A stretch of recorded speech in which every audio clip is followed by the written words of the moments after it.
Hello everyone. So today we are going to learn about data types in JavaScript as well as arrays, how to work with arrays in JavaScript. Let's start. In JavaScript we can define any data type or any variable with var data type.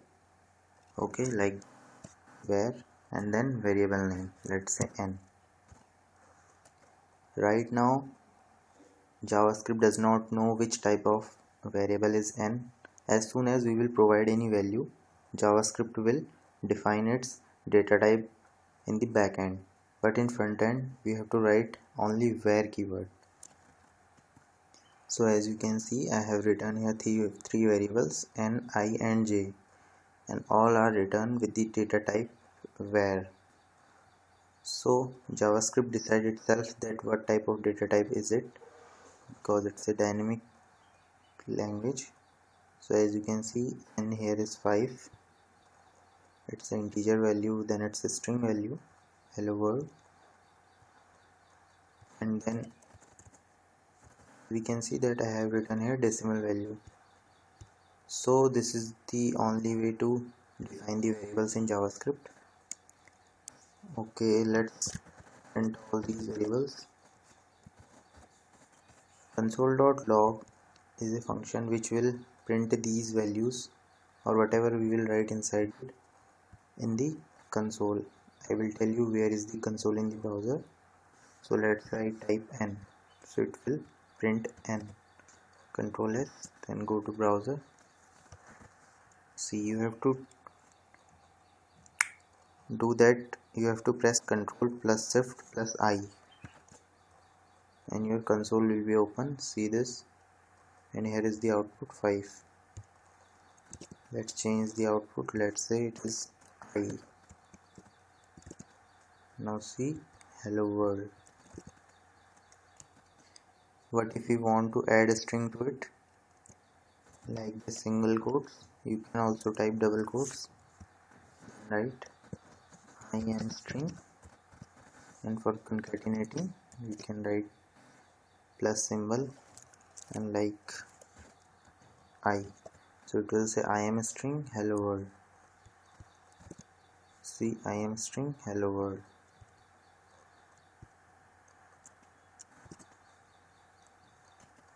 So this will print I am number 123.321.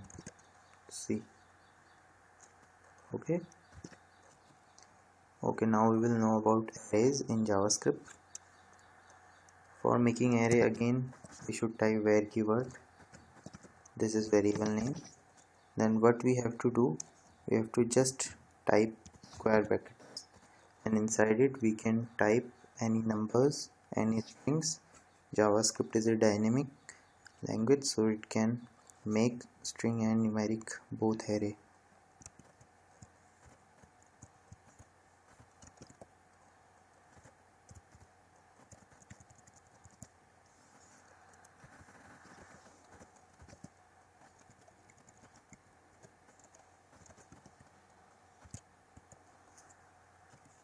Let's console it.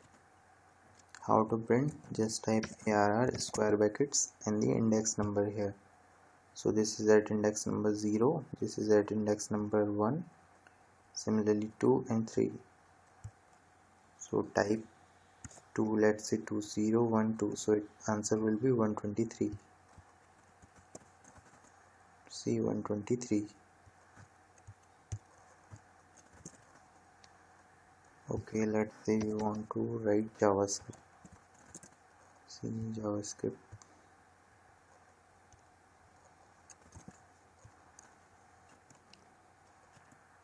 Okay, so this is second method for writing array, for making array. So what is here?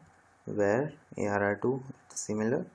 Then here we are writing array objects. So new keyword is used to make new objects. So here array, it is a keyword to make array, and in similar way here also we can write values.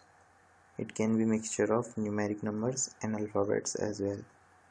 And here what we are doing, just taking the output of the third index of arr2. as you can see in the third index 0 1 2 3 hello should be printed out. Let's see hello. So we have two functions, or we can say methods in JavaScript to push and pop the values in the JavaScript array. So let's see these functions. So this is a push function. It will push whatever we will write inside it, maybe it a number or a string, in the last of the array, which is written here. ARR2 is our array where this will be inserted in the last index, which means 0 1 2 3 fourth index. So let's print it out. ARR2 fourth index. Let's see, I am in last. If I remove it, it will say undefined because it's not defined. Now it will show it, I am in last. So there is another function. Okay, let's write it here. It will pop the last element. As we know that ARR2 have last element, I am in last. So this line will pop out this one. So what is the output of ARR2 of fourth index? It will be undefined because last index has this value. So see, undefined. Okay, if we remove this and we try to second index, it will show 34 0 1 2 because second index has 34 value, and then it has popped. Which value will be popped out? The last one. So last is hello. So let's get output of third index. See, it's undefined. Okay, got it. Thank you for watching the video.